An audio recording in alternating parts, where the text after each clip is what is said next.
Hi hello friends, అందరికీ నమస్కారం అండి. మన రేణిగుంటలో తిరుమల హిల్స్ కనిపిస్తున్నాయి చూడండి. టెర్రస్ పైకి ఎక్కితే తిరుమల హిల్స్ ఎంత అందంగా కనిపిస్తుందో కదా. మబ్బులంతా పట్టేసి వర్షం పడుతుందండి రేణిగుంటలో.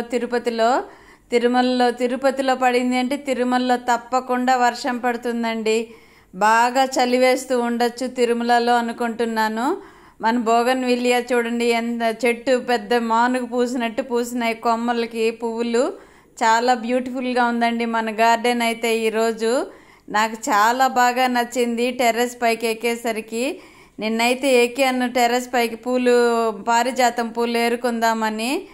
మంకీలు అంటే కోతులు అయితే దగ్గర ఒక 25-30 ఉన్నాయండి. మన తీగలంతా మళ్ళా యథాప్రకారం తెంపి పోసేసాయి చూడండి. అవన్నీ కొన్ని ఏరేసి డబ్బాలో వేశాను, కొన్ని అయితే అలాగా ఉన్నాయి. మన పచ్చిమిర్చి తెంపుదాం రండి. మొన్న చూపెట్టాను కదా గుంటూరు మిర్చి అని, అవైతే బాగా ముదిరిపోయినాయండి కాయలు. ఇంట్లో పచ్చిమిర్చి కూడా నిండుకున్నాయి, అందుకని తెంపుతూ ఉన్నాను. చట్నీలకి వాటికి పనికొస్తాయి సంత వచ్చేలో. కానీ ఈరోజు వెన్స్డే కదండి, ఇంకా థర్స్డే ఫ్రైడే 2 days ఉంది గడిపేసాము అంటే సాటర్డే సంత, రేణిగుంటలో సంత జరుగుతుందండి. ఒక చెట్టుకే ఎన్ని కాయలు వచ్చాయండి, దగ్గర 150 గ్రాములు 200 గ్రాములు ఉండొచ్చు. పెద్ద కాయలే తెంపానండి, చిన్నవన్నీ అలాగ వదిలేశాను ముదరనీళ్ళే అని. చాలా హ్యాపీ అండి. మనం పెట్టిన చెట్లకి మనం కాయలు కానీ తెంపుకున్నామంటే ఎంత సంతోషం వేస్తుందో కదండి. ఒక్క కాయ కాసిన చెట్లు ఎంతో అపురూపంగా అనిపిస్తుంది. ఈ పచ్చిమిర్చి అయితే తినట్లేదండి కోతులు, కారం అని వాటికి కూడా తెలిసినట్టున్నాయి. ఈ నిమ్మకాయలు అయితే తెంపి కొరికి అక్కడ పడేస్తున్నాయి. 2-3 కాయలు తెంపుతున్నాయి, పులుపుగా ఉండేసరికి అక్కడ పడేసేసి వెళ్ళిపోతున్నాయండి. నాకైతే నవ్వు వస్తుంది. అన్ని తీగలు కొమ్మలు అన్నీ ఇంపేస్తాయి, కానీ పచ్చిమిర్చి మొక్క జోలికి మాత్రం వెళ్ళటం లేదండి. అందుకే నాకు హ్యాపీగా ఉంది. కాయలంతా తెంపి పెట్టాను. పారిజాత మొక్కలు, ఈ మొక్కలు చిట్టి చామంతుల మొక్కలు చూడండి, ఎన్నో రంగులు పెట్టానండి. చామంతుల మొక్కలు అయితే అన్నీ పోయినాయండి. ఈ చిట్టి చామంతులు మాత్రం అలాగ మొండిగా బ్రతికేస్తున్నాయి. ఒక కొమ్మ తుంపి పెట్టినా కానీ వచ్చేస్తున్నాయండి. ఇదైతే నాకు అన్నీ ఇష్టమైన మొక్కలండి. ఇప్పుడు చిన్న శంకు పూల మొక్క కూడా చాలా ఇష్టంగా పెంచుకుంటున్నాను. మొక్కలన్నీ పోయేసినాయి కదండి, ఉన్న వాటిలన్నా జాగ్రత్తగా చూసుకుందామని జాగ్రత్త చేస్తున్నాను. ఇదైతే మార్నింగ్ రోజ్ ప్లాంట్ అండి. పెద్ద ఆకులు కనిపించాయి కదా, ఇదిగోండి కొన్ని తెంపాను, చూపెడుతూ ఉన్నాను మీకు. ఇదిగోండి ఇవన్నీ మన తోటలో అంటే మన గార్డెన్లో పువ్వులు, పచ్చిమిర్చి అండి. ఉంటాయి కదండి, ఒక 150 గ్రాముల పైనే ఉంటాయి. ఇంకా తుంపాలి అక్కడ, అవన్నీ వీడియో ఇవి మాత్రమే తీసాను. వర్షం పడేసరికి వచ్చేసాను. ఇదిగోండి ఇక్కడైతే బీన్స్ ఫ్రై చేస్తున్నానండి. ఈరోజు మళ్ళా హాస్పిటల్కి వెళ్ళాలండి. బయట వెళ్ళాలంటేనే హెల్త్ ఇష్యూ ఎక్కువ అవుతుంది మా వారికి. అంటే నాన్నగారికి నిన్న ఇంజెక్షన్ వేసాం కదండి, అది ఈరోజు వెళ్ళి రిజల్ట్ చూసుకొని రావాలి. అలాగే వాళ్ళు ఈహెచ్ఎస్ మీద తీసుకున్నాం కదా, వాళ్ళ దగ్గర డిశ్చార్జ్ లెటర్ కూడా తీసుకోవాలండి. ఉదయాన్నే వర్షం పట్టుకుందా, మన ధనమ్మ కూడా లేటుగా వచ్చింది. ఇంకా అమ్మాయి వెళ్ళేసరికి 7:30-8 అవుతుంది. ఇంక నేను ఎప్పుడు వంట చేసేది క్యారీర్ కానీ చకచక బీన్స్ ఫ్రై చేస్తున్నానండి. బీన్స్ ఫ్రై, ముల్లంగి సాంబార్ చేయాలండి. ఇంకా హడావిడిగా అయిపోయింది ఈరోజు. ఇదిగోండి బీన్స్ ఫ్రైకి తిరగమూత పెట్టాను, ముల్లంగి ఎర్రగడ్డలు కట్ చేశాను. ఈ చిన్న కుక్కర్లో పప్పు ఉడకబెట్టి పెట్టేశానండి, అదంతా వీడియో తీయలేదు. పప్పు టమోటాలు వేసి ఉడకబెట్టేశాను, బాగా ఉడికిపోయింది పప్పు అయితే. చిన్ని కుక్కర్లో బాగా ఉపయోగపడుతుందండి ఈ కుక్కర్ అయితే. త్వరగా కూడా వెయిట్లు సరిగా రాకపోయినా కానీ మనం గుర్తుగా ఆపేసుకున్నాం అనుకోండి, ఒక 2-3 వెయిట్లు గజ్జని సౌండ్ వస్తుంది. ఒక్కొక్కసారి బాగా వస్తుందండి, ఒక్కొక్కసారి ఏమో దానికి అలాగ చేస్తుంది, చేస్తోంది అంటే అదేం మనిషి కాదు కదా అని నవ్వుతారు మీరు.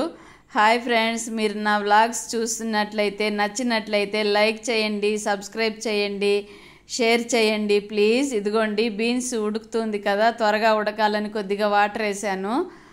ధనమ్మతో మాట్లాడుతూ వంట చేస్తున్నానండి. మామూలుగా అయితే ధనం వెళ్ళిపోయినాక వంట చేసేదాన్ని కదా, అప్పుడు వెళ్ళి మిగతా పనులు చేసుకొని వచ్చి వంట చేసేదాన్ని. ఈరోజైతే దన్నమ్మకు లేట్ అయింది, నాకు లేట్ అయిపోతుంది హాస్పిటల్కి అని వంట చేసేస్తున్నానండి. దన్నమ్మతో మాట్లాడుతూనే కొంచెం లేటుగా చేసేదాన్ని వంట.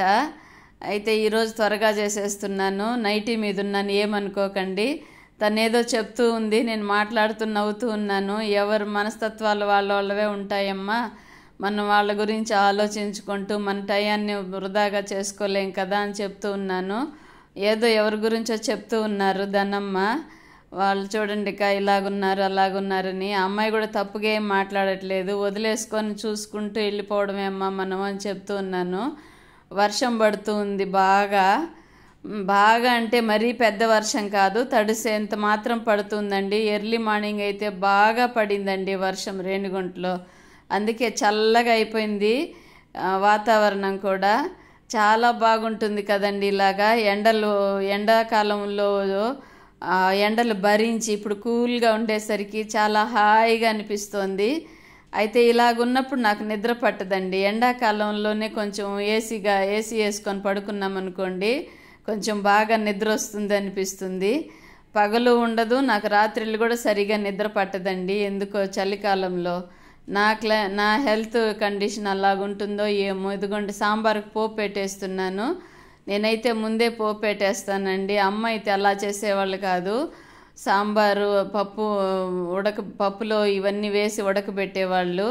ఉడకబెట్టి లాస్ట్లో పోపు పెట్టేవాళ్ళు. వేరే గిన్నెలోకి మార్చుకొని అందులో పోపు పెట్టేవాళ్ళు. ఆ అమ్మ చేసే వంటలనే ఫాలో అవుతుంటాను కదా.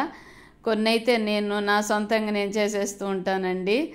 అమ్మ అయితే ఇప్పుడు ఎక్కడ వెళ్ళిపోయి జన్మ తీసుకున్నారో ఏమో కానీ ఆమె గుర్తులైతే మిగిల్చేసి వెళ్ళిపోయినారు. నాకు చాలా మిస్ అవుతూ ఉంటానండి అమ్మని అక్కని. వాళ్ళిద్దరు నా జీవితంలో ఎంతో వంటలు కానీ కొన్ని విశేషతలు కొన్ని ఎలా ఎదుర్కోవాలి అనేటివి కూడా వాళ్ళు నేర్పించారు. నాకు పెద్ద అన్నయ్య ఉన్నారండి, ఆయన దగ్గర పెరిగాను నేను. ఆయన దగ్గర ఎవరితో ఎలా నడుచుకోవాలో అలా కొన్ని నేర్చుకున్నాను. అందరూ ప్రతి ఒక్కరూ టీచర్లేనండి. మనకు చిన్న పిల్లల దగ్గర కూడా మనం నేర్చుకోవాల్సిన విషయాలు ఎన్నో ఉంటాయి. ముద్దు మాటలతో కొన్ని మంచి విషయాలు వాళ్ళు నేర్పుతూ ఉంటారు మనకు.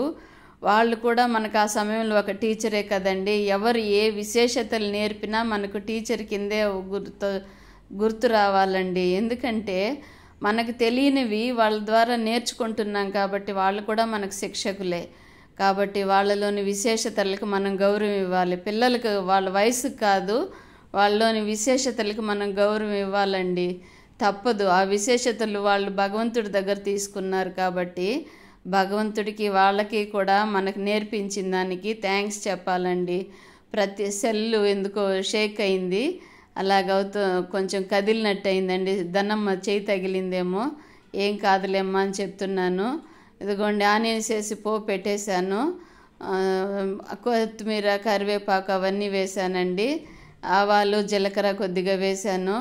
తర్వాత వేగిన తర్వాత ముల్లంగిలు వేసి కొద్దిగా వేపేసి దాని తర్వాత కొద్దిగా వాటర్ వేసి పోపు అదంటే ముల్లంగి అవంతా ఉడికిన తర్వాత పప్పు పోసేసి కొద్దిసేపు ఉడికిన తర్వాత చింతపండు పులుపు వేసేయడమేనండి నేను చేసే సాంబారు.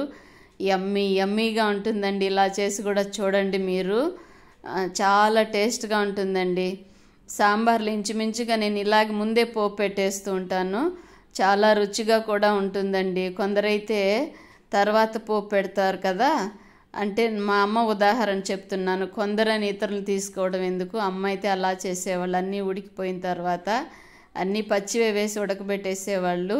దాని తర్వాత 70% ఉడికిన తర్వాత పప్పు పులుపు వేసేవాళ్ళు. అవి ఉడికిపోయిన తర్వాత పోపు పెట్టేవాళ్ళు. నేనైతే అలా చేయనండి. ఇదిగోండి ఇలా పప్పు సపరేట్గా ఉడకబెట్టుకుంటాను టమోటాలు వేసి. ఇది ఇలా పోపు పెట్టేసి అన్నీ వేసేసి ఉడికిన తర్వాత పప్పు కలుపుతాను అంటే అందులో. దాని తర్వాత కొద్దిగా పులుపు వేస్తానండి. పులుపు వేసి ఒక 2 పొంగులు అలా రానిచ్చిన తర్వాత ఆపేస్తాను. సూపర్ టేస్ట్గా ఉంటుందండి. రైస్కి కానీ రాగి ముద్దకు కానీ. ఇంకా ఆల్రెడీ నైట్లో చపాతీ చేస్తూ ఉంటాను కదా, దానికి కూడా ఇష్టంగా తింటారండి. మా ఇంట్లో పిల్లలందరూ ఇష్టంగా తినే కూరలలో ఇదొకటి సాంబారు. ఇంతకీ నా లైవ్లో వస్తున్నారు కదా, లైవ్ వచ్చే వాళ్ళు తప్పకుండా నా వ్లాగ్స్ కూడా చూస్తారని ఆశిస్తున్నాను. చెప్తున్నాను, నా లైవ్లోకి వచ్చేవాళ్ళు కూడా నా వ్లాగ్స్ చూస్తున్నారనే నమ్ముతున్నాను. ఇదిగోండి, పప్పులో కొద్దిగానే నీళ్ళు వేసాను. అది పప్పు ఉడికేంత మాత్రం కుక్కర్లో, అందుకని కొద్దిగా నీళ్లు కలుపుతున్నానండి. అక్కడ వీడియో ఉంది ఆర్ఓ సిస్టమ్ దగ్గర.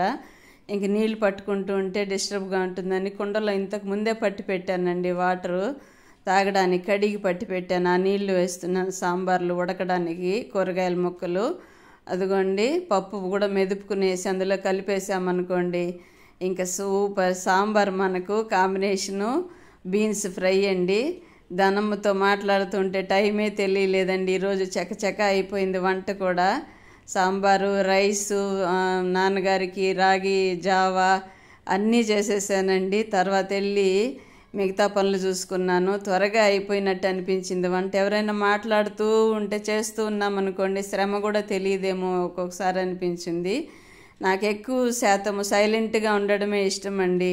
ఇంట్లో ఒక్కదాన్నే ఉంటాను. పిల్లలు స్కూల్కి వెళ్ళిపోయిన తర్వాత నా పనులు నేను ఏదో ఒకటి వెరైటీ పనులు చేసుకుంటూ అలవాటు అయిపోయిందండి పెళ్ళైనప్పటి నుంచి.